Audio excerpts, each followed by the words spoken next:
Hello everyone, it's Lashify Mick.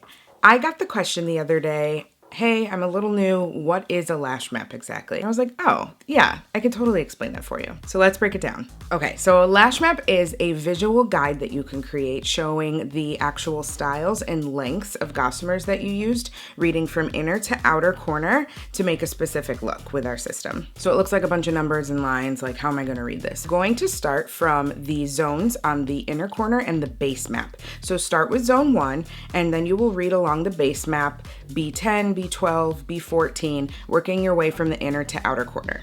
So if you see any numbers labeled above that base map, that is your stacked gossamer layer. It just makes the lash map more custom, more fun, and you can play around with more styles that way. Lash maps are a great way to visualize what a lash style and length and complete map would look like on your eye. It really helps with personal preference. If you don't love the length that someone used, you can always go longer, go shorter, just use it to kind of help out. And as always, on our Lashify Life Facebook group, we offer lash mapping sessions where you can actually take a picture of your bare eye, submit it to the group, and one of our amazing educators will create a lash map just for you.